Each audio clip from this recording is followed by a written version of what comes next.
우리 같이 보겠습니다. 야곱이 부엘세바를 떠나서 하란으로 가다가 어떤 곳에 이르렀을 때에 해가 저물었으므로 거기에서 하룻밤을 지내게 되었다. 그는 돌 하나를 주어서 베개로 삼고 거기에 누워서 자다가 꿈을 꾸었다. 그가 보니 땅에 층계가 있고 그 꼭대기가 하늘에 닿아 있고 하나님의 천사들이 그 층계를 오르락내리락 하고 있었다. 주님께서 그 층계 위에 서서 말씀하셨다. 나는 주 너희 할아버지 아브라함을 보살펴준 하나님이요 너희 아버지 이삭을 보살펴준 하나님이다. 내가 지금 누워있는 이 땅을 내가 너와 너희 자손에게 주겠다. 너희 자손이 땅에 티끌처럼 많아질 것이며 동서남북 사방으로 퍼질 것이다. 이 땅 위의 모든 백성이 너와 너희 자손 덕에 복을 받게 될 것이다. 내가 너와 함께 있어서 내가 어디로 가든지 너를 지켜주며 내가 너를 다시 이 땅으로 데려오겠다. 내가 너에게 약속한 것을 다 이루기까지 내가 너를 떠나지 않겠다. 야곱은 잠에서 깨어서 혼자 생각하였다. 주님께서 분명히 이곳에 계시는데도 내가 미처 그것을 몰랐구나. 그는 두려워하면서 중얼거렸다. 이 얼마나 두려운 곳인가. 이곳은 다름 아닌 하나님의 집이다. 여기가 바로 하늘로 들어가는 문이다. 아멘. 이번 주 말씀은 지난주의 말씀과 이어지는 연작 설교의 두 번째 그리고 마지막 말씀입니다. 우리 교회가 해야 되는 일들에 대한 것들 여러 가지 있지만 제가 지난주에 설교를 마무리하면서 했던 말 오늘 좀 다시 하면 그리고 이 말은 제가 정리했다기보다는 어떤 분이 정리해 놓은 말인데 참 맞는 말인 것 같아서 제가 설교 원고에 항상 써놓고 있다가 할 수 있으면 이렇게 말하는 그런 부분이긴 해요. 세상이 우리를 미워하는 이유에 대한 것들 참 많이 우리가 오히려 정직하고 주의 말씀대로 살아가고 사랑을 나누다가 우리가 미움을 받는 거라면 상관이 없는데 오히려 이건 주님께 올려드릴 수 있는 영광일 수 있는데 그렇지 않은 이유 때문에 우리가 미움을 받고 있는 것에 대한 이야기를 지난주에 설교를 마무리하면서 했습니다. 세상이 우리를 미워하는 이유 중에 그중 가장 큰 건 우리가 거룩하고 성별된 삶을 살아야 되는데 그런 삶을 살아가지 않기 때문에 우리는 미움을 받고 있는 건지도 모르겠습니다. 또 문제는 우리가 의롭지 않아서요. 세상에 정말 많은 사기와 이런 문제들을 일으키는 수없이 많은 사람들 중에 기독교인이 너무 많이 포함되어져 있어서 우리는 세상으로부터 미움을 받습니다. 그리고 기독교인들은 말로는 사랑을 말하고 선행을 말하지만 말로만 입에만 그칠 뿐 착한 행동을 하지 않아서 그리고 가난한 이들을 돌보는 것이 예수 그리스도의 말씀이라고 이야기하지만 실제로 우리는 가난한 사람들을 돌보지 않고 우리에게 있는 것들, 우리의 부유함은 당연히 우리만 누리는 것으로 생각하는 경우가 너무 많이 있어서 우리는 세상으로부터 미움을 받는 것은 아닌가. 무엇보다 우리가 예수님을 닮지 않았기 때문에 우리는 세상으로부터 미움을 받는 것은 아닐까. 왜 우리는 그렇게 되었을까요? 어찌 보면 우리가 하나님의 말씀대로 살아가지 않기 때문은 아닐까? 그것이 가장 큰 이유이지 않을까? 이 말씀이란 우리가 말씀이라고 이야기하는 건 말을 좀 높여서 쓰는 것처럼만 생각을 하는데 엄밀히 따지면 그런 의미를 갖고 있는 것은 아닙니다. 말씀이란 건 유대인들 그러니까 말씀이란 말로 번역되어질 수 있는 히브리어의 가장 합당한 말은 다바르라는 단어입니다. 이 다바르라는 단어는 성경 안에 아주 많이 나오는 단어인데 특별히 하나님께서 우리에게 말씀을 하실 때에 쓰여졌던 그런 단어이기도 합니다. 창세기 1장에는요. 말씀이라는 단어가 3절, 6절, 9절, 11절, 14절, 24절, 26절, 29절 9번. 네. 9번이나 나와요. 말씀하시기를 이라는 표현을 써서 나오는데 처음 나오는 건 1장 3절의 말씀이에요. 창세기 1장은 천지 창조의 역사를 말씀하시는, 우리에게 알려주는 부분인데, 그 천지 창조가 바로 말씀을 통해서 이루어졌음을 우리에게 알려주는 것이죠. 그래서 1장 3절은 우리에게 이렇게 이야기합니다. 하나님이 말씀하시기를 빛이 생겨라 하시니 빛이 생겼다. 근데 이게 아주 상징적이고 이스라엘 백성들에게, 유대인들에게 아주 중요한 의식을 갖게 합니다. 무엇이냐면 하나님이 말씀하시면 그것은 이루어지는 것이다. 하나님이 말씀을 하시면 그 말씀은 우리에게 역사가 되어지고 우리에게 이루어지는 사실이라는 것, 그러한 사고방식을 이스라엘 백성들이 갖게 됩니다.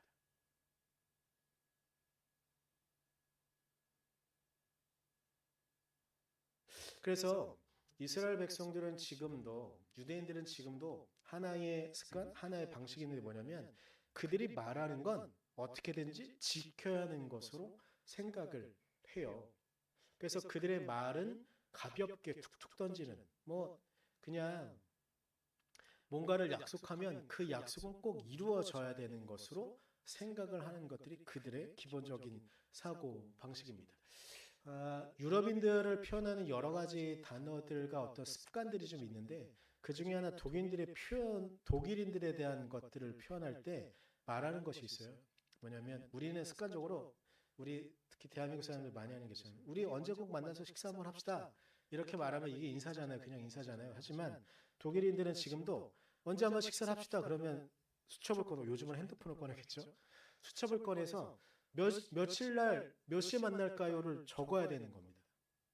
독일인들은 아직도 그렇게 살아간다고 이야기해요. 왜냐하면 말을 한 건 꼭 지켜야 되는 거니까. 여기에 숨겨져 있는 어떤 상징적인 의미가 있는데요. 그 신성 로마 제국이라고 불려지는 국가가 지금은 독일의 전신이에요.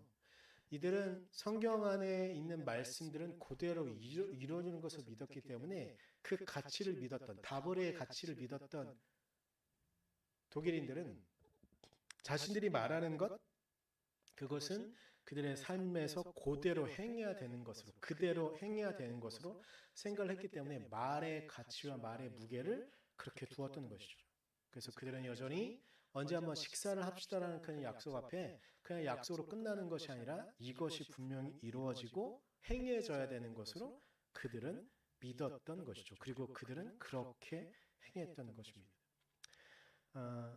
성경 안에는 하나님께서 말씀하신 것들이 이루어지는 것들이 우리가 수없이 많이 목격할 수 있지만, 그 말씀을 신뢰하며 또 쫓아가고 따라가는 수없이 많은 사람들의 모습을 또한 볼 수도 있습니다. 그 대표적인 모습 중에 하나가 뭐냐면 85세 할아버지가 가나안 땅을 정복하는 과정 가운데 그 땅을 내게 달라고 말하는 부분이 있어요. 여호수아서 14장 12절에 이건 갈렙의 이야기입니다. 이제 주님께서 그날 약속하신 이 산간 지방을 나에게 주십시오. 그때 당신이 들은 대로, 당신은 여호수아를 말하는 거예요. 당신이 들은 대로 과연 거기에는 아낙 사람이 있고 그 성읍은 크고 견고합니다. 그러나 주님께서 나와 함께 하시기만 한다면 주님께서 말씀하신 대로 나는 그들을 쫓아낼 수 있습니다. 라고 갈렙이 고백하는 부분이 나와요. 이 유대인들에게 주어진 땅의 이야기예요. 그러니까 12개의 지파 가운데 유대 지파에게 주어진 땅을 정복하겠으니 그 땅을 나에게 달라고 말하는 거거든요. 근데 여기에 중반부에 보면 아낙 사람이라고 나와 있잖아요. 이 아낙 사람이라는 이 사람들은요, 고대로부터 아주 기질이 되게 강하고, 그리고 거기에 있는 남자들은 전쟁을 아주 잘하는, 그래서 주변에 있는 사람들이 아낙 사람이라고 하면 그들과 굳이 전쟁을 하지 않으려고 가급적 피하려고 했던 그런 사람들이거든요. 그런데 85세의 갈렙은 그 땅을, 그리고 그 아낙 사람들을 자신이 물리치겠다고 말하는 거예요. 근데 왜 그럴 수 있느냐? 후반부에 이 말을 하는 거예요. 주님께서 말씀하신 대로, 하나님께서 말씀하신 대로 나는 그들을 쫓아낼 수 있습니다라는 단호한 말로 주의 말씀이 나를 통해서 이루어질 것이라고 갈렙은 말하는 거죠. 어찌 보면 무모한 말이에요. 어찌 보면 바보 같은 말이에요.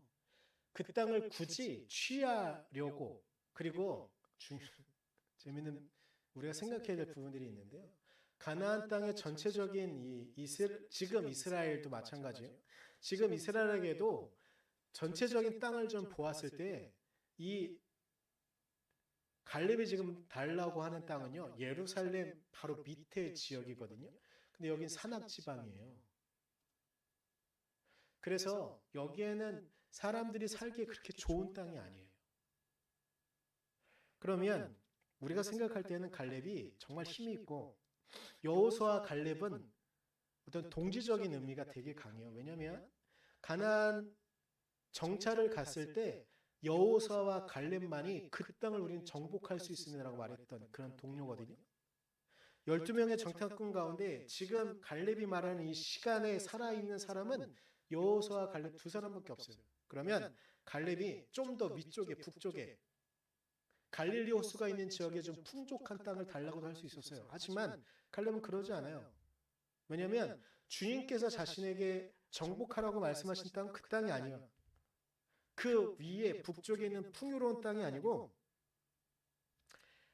은혜롭고 평안할 수 있는 그 땅이 아니고, 조금은 척박하지만, 조금은 힘이 들지만 이 아랫역에서 하나님의 말씀을, 그리고 예루살렘 성전에서 하나님께 예배할 수 있는 이 땅이 하나님께서 우리에게, 갈렙에게 약속한 땅이라고 믿었기 때문에 주님이 말씀하신 대로, 주님께서 말씀하신 대로 나는 그들을 쫓아낼 수 있습니다라고 말하면서 그 길을 달라고 말하고 있는 것입니다. 이스라엘의 역사에는요, 중요한 역할을 했던 수없이 많은 이들이 나옵니다. 지도자들도 나오고 예언자들도 나오고 선지자들도 나옵니다. 그런데 그들이 모두 다 그 역사의 주관을 하나님께 맡기면서 그 일을 할 수 있었던 이유는 하나님의 그 말씀을 믿고 그 말씀이 자신을 통해서 이루어질 것이라고 그들은 굳건히 믿었기 때문이다. 왜냐? 다 바르기 때문이에요. 하나님께서 말씀하시면 그것은 이루어지는 것이기 때문에 그들은 그 말씀을 믿고 그렇게 살아갔던 것이죠. 하지만 그 말씀이 중요하고 의미 있는 이유가 있습니다. 왜냐하면 그 땅을 살아가다, 어쩌면 지금도 마찬가지겠지만 수없이 많은 사람들은 이 말씀의 무게를 가볍게 여깁니다. 이것대로 살아가는 것이 얼마나 힘든지 그들은 철저하게 삶으로 느끼면서 그것이 이루어지는 것은 결코 쉽지 않음을 그들은 너무나 잘 알고 있기에 말씀대로 따라가는 사람들이 그렇게 많지 않았던 것이죠. 이 말씀은 구약에서 어느 때에는 그 말씀을 확고하게 믿었던 사람들에 의해서 철저하게 이루어지고 철저하게 완성되어지지만, 그와 반비례 수없이 많은 시간 동안 그 말씀은 힘을 잃고 그 말씀은 아무것도 없는 것처럼 여겨지는 시기를 사람들이 보내게 됩니다. 그런데 이 말씀은 신약에 와서는 로고스라는 단어로 다시 번역되어져서 다시 살아납니다. 이 말씀은 요한복음 1장 14절에 요한이 이렇게 정의하면서 다시 온전히 살아나게 되는데, 여기서 이렇게 말해요. 요한은 그 말씀은 육신이 되어 우리 가운데 사셨다. 하나님께서 천지를 창조하실 때 말씀하셨던 그 말씀이 육신이 되어서 우리 가운데 사셨다는 거예요. 이분이 누구냐? 예수 그리스도라는 거예요. 예수 그리스도께서 말씀 자체가 되셔서 우리에게 오셨고 우리에게 그 사랑을 보여주셨다는 거예요. 그러면서 요한은 말합니다. 우리는 그의 영광을 보았다. 그것은 아버지께서 주신 외아들의 영광이었다. 그는 은혜와 진리가 충만하였다. 바로 예수 그리스도께서 말씀 그 자체가 되어서 우리에게 말씀이 살아 움직일 수 있도록 하셨다는 거죠. 이 예수 그리스도를 경험한 제자들이 그리고 그 말씀을 경험한 수없이 많은 이들이 이제 새로운 삶을 찾아가고 하나님의 말씀을, 하나님의 나라를 살아가는 그 순간들을 꿈꾸게 되어지는 것이죠. 근데 이 말씀이라는 게 참 묘한 게 있는데 이제부터 우리에게 저의 이야기를 좀 해볼까 하는데요. 우리나라의 말씀이라는 단어, 제가 설교를 시작하면서도 말을 좀 높여 쓰는 말로 생각한다고 하잖아요. 그런데 엄밀히 따지면 말씀은 두 개의 단어가 합쳐진 거예요. 그냥 단어 자체적으로도 합쳐진 거예요. 뭐냐면 말과 씀이 합쳐진 것이 말씀인 거예요. 고대로부터 우리의 민족에게는 말씀은 우리가 말하는 던져놓은 말들을 그것을 쓰고 행동함으로 완성되어질 때 그것이 말씀이 되어진다고 생각했던 거예요. 그래서 어린아이들의 말도 말씀이 될 수 있어요. 어린아이가 무엇인가를 하겠다고 말을 하고 그것을 하면 말씀이 되는 거예요. 어른들이 말을 하잖아요. 어른들이 말을 한다고 해서 그것이 말씀이 되는 게 아니에요. 어른들이 말을 하고 뭐 권력자들이 말하고 지도자들이 말을 하고 그걸 말로만 끝나고 씀을 하지 않으면 그건 영원히 말씀이 되지 못하는 거예요. 그것이 우리 민족의 말씀이란 단어의 뜻이었던 것이죠. 그런데 어느 순간 이 말씀의 의미가 점점점 퇴색되어지고 의미를 잃어가기 시작했습니다. 어느 시기 때쯤부터 그렇게 됐을까? 물론 우리는 툭하면 요즘 정말 많이 하는 건데 일제시대 때부터 그랬을 거다 막 이런 거 왜곡되어진 거 이런 거 많으니까 물론 그럴 수도 있지만 저는 단순히 일제시대 때만으로부터 우리의 이 말씀의 본래적인 의미가 사라졌다고는 보기 어려울 것 같아요. 엄밀히 정직하게 보면 우리의 역사 가운데 지도자가 왕이 혹은 한 고을의 사또가 자신의 말에 책임을 지지 않는 것들을 경험한 일반 대중들이 이 시간들을 거치면서 이 말과 씀이 점점점 분리되어졌던 것은 아니었을까? 그런데 뭐 이걸 일제시대가 찾기가 정말 쉬워서 일제시대를 그냥 이렇게 이야기하면 일제시대의 시작을 좀 보면 나라를 팔아먹고 지금까지도 호의호식하고 있는 이완용을 비롯한 나라를 팔아먹은 이들이 있어요. 그들의 후손들이 아직도 호의호식하고 있죠. 근데 이 시기에 말씀을 실천한 이들이 있어요. 관직자 중에는 민영환이라는 사람이요. 자신이 이 한일합방을 막지 못한 것에 대한 책임을 지고 자결해요. 그리고 또 우리의 지금의 시점으로 보면 바보 같은 선택을 한 선비가 있어요. 전라도 땅의 황현이라는 선비는요. 나라가 망했는데 선비들이 이런저런 이야기하면서 뭐 고결한 척 하는데 나라가 망했는데 아무 책임을 지지 않는다고 한다면 선비가 이건 말이 안 된다 하면서 이 사람이 직접 한 말이에요. 글로 남긴 말이에요. 망국에 한 사람도 자결을 하지 않는다면 되겠는가 하면서 이 사람은 자결해요. 책임을 짓고 있는 이들의 책임, 이 말이 씀이 되어지는 것이 자신에게 이루어져야 된다는 확고한 믿음을 갖고 물론 자결이 우리에게 뭐 선망되어지거나 그것을 해야 된다고 말할 것은 아니지만 그것에 대한 책임을 짓는 이들 그리고 이때쯤에 진정한 말씀을 예수 그리스도의 말씀을 받아들여 우리의 말씀을 받아들인 우리의 신앙의 선조들이 있어요. 이 땅의 개화기 때의 기독교, 특별히 개신교를 받아들이는 사람들은 저마다의 어떤 욕구와 그리고 방향들이 좀 다르긴 했어요. 지도층들은요. 무너져가는 이 땅에 구원할 수 있는 하나의 방편으로 받아들였던 이들이 있어요. 대표적인 사람들이 서재필과 윤시호예요. 서재필은 독립신문을. 윤치호는 학교와 수없이 많은 문서들을 만들어낸 사람이죠.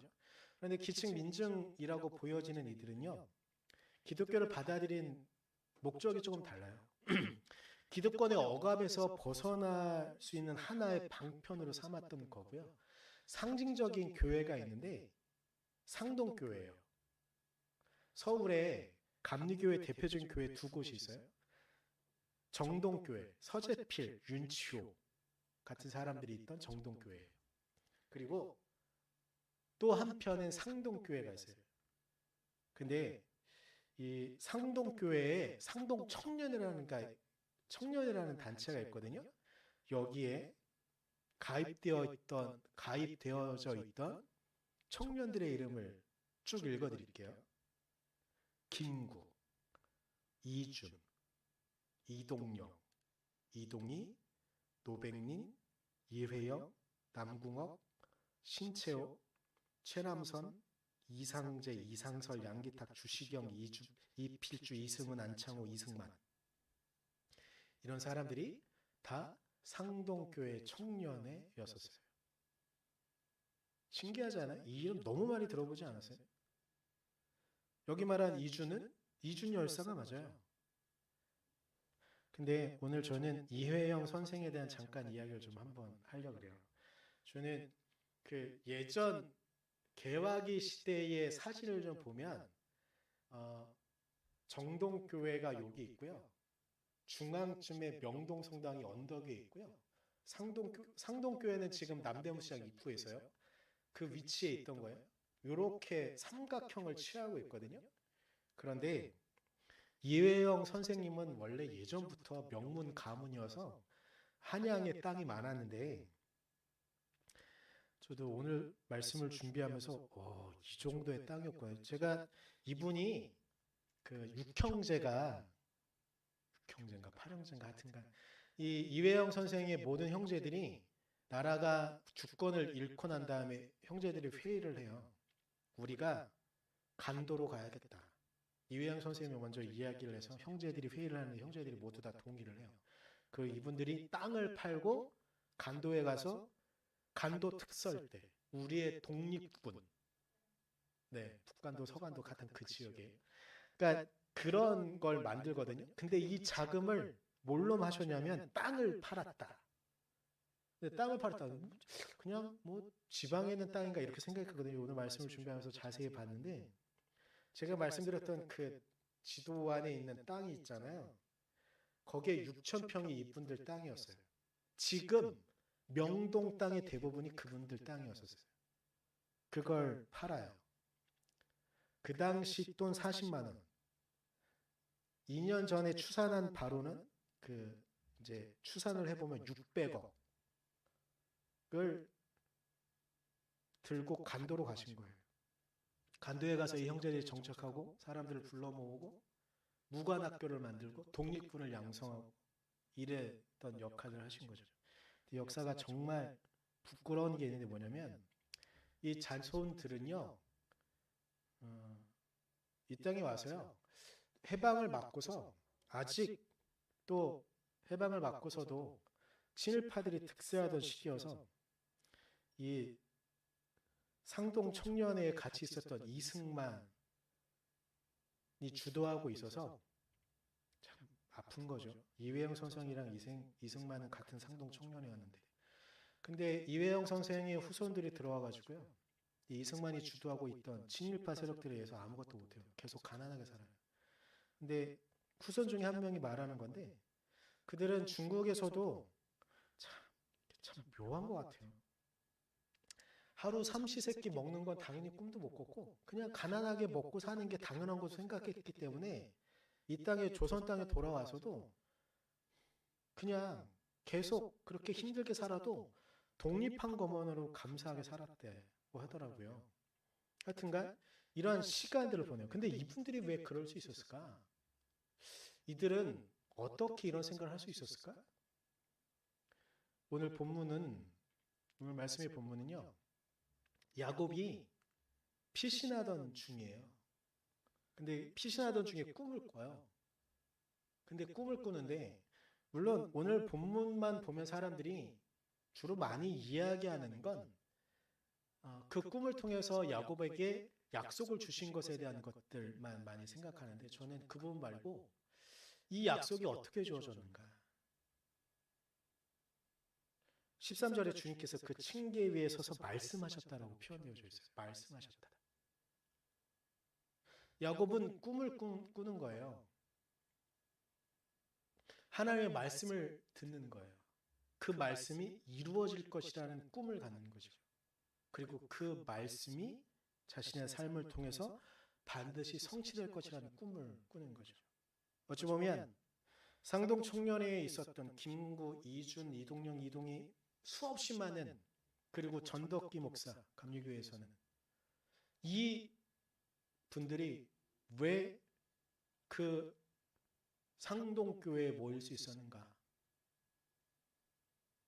그들은 하나님의 말씀을 기대했던 것은 아닐까?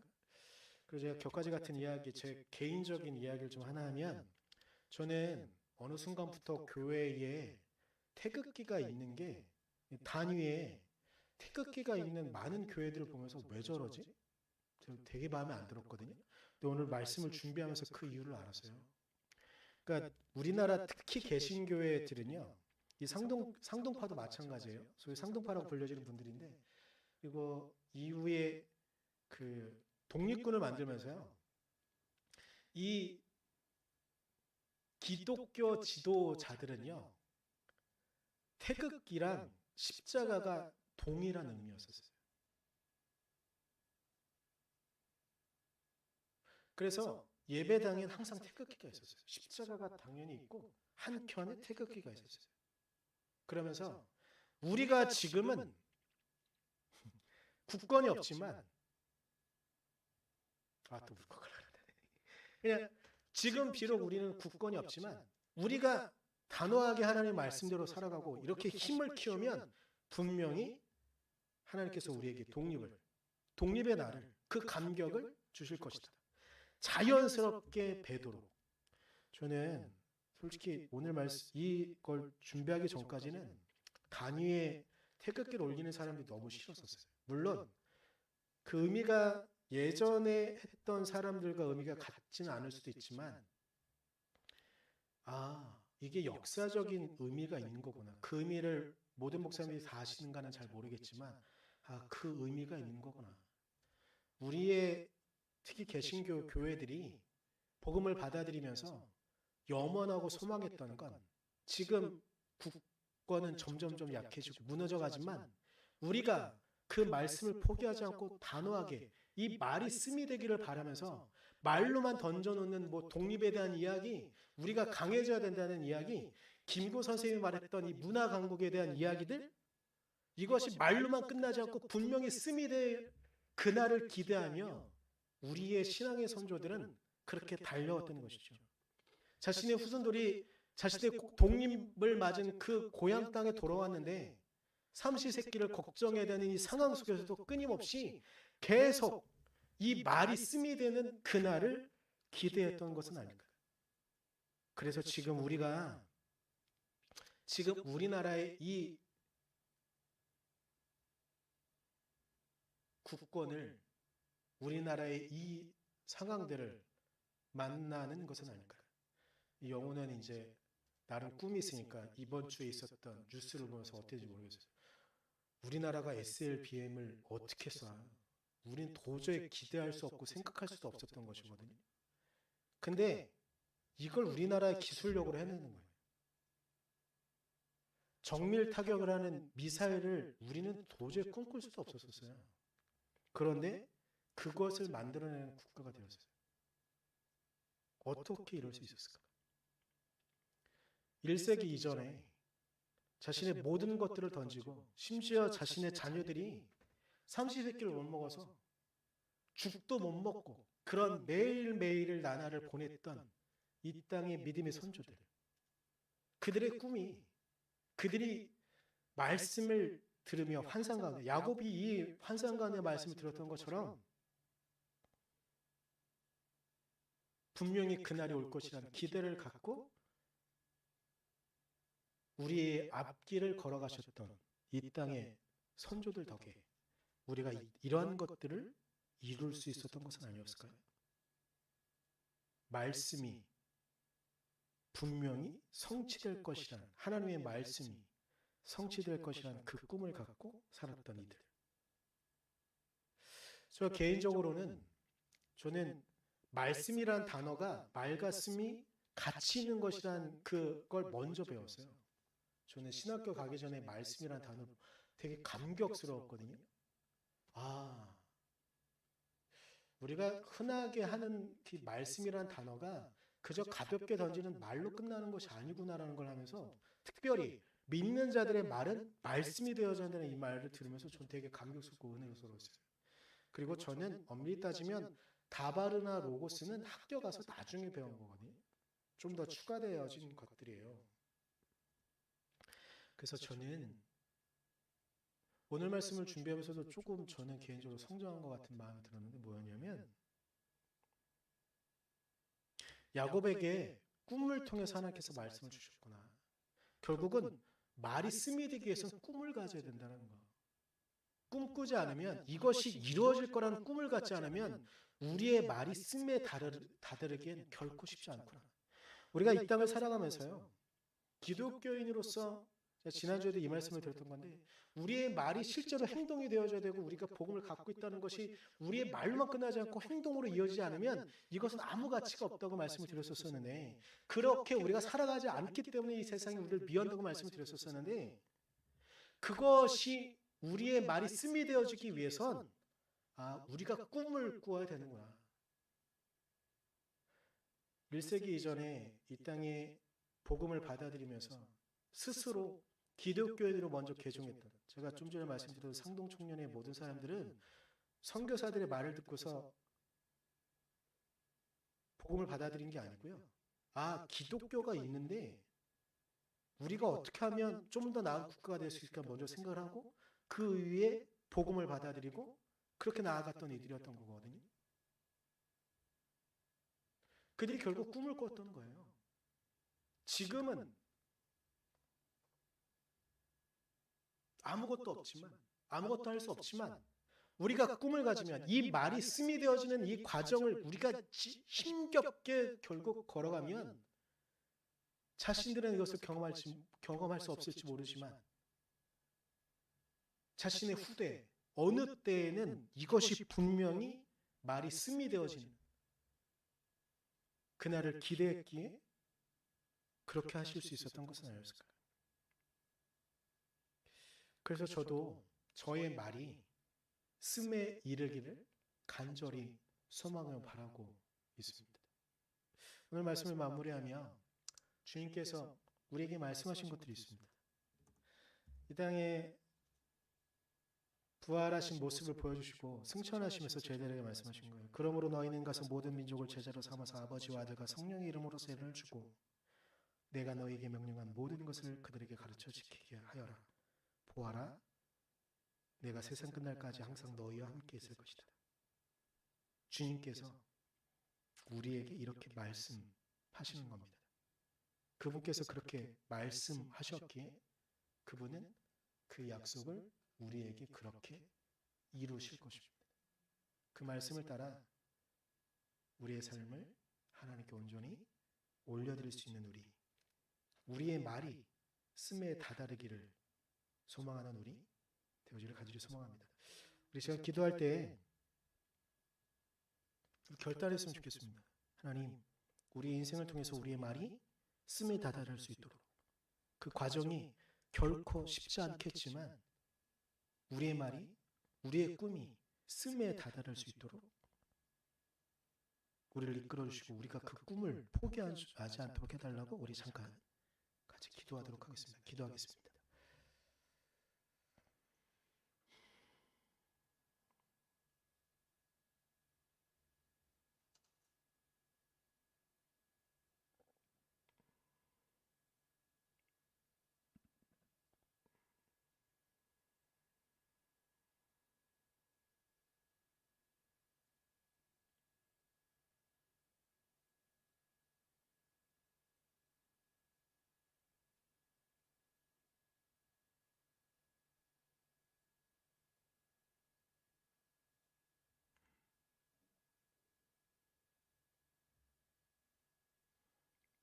연하게 기도합니다. 주님, 우리의 말이 당신께서 주시는 꿈을 통해 승리에 다다르길 간절히 소망합니다.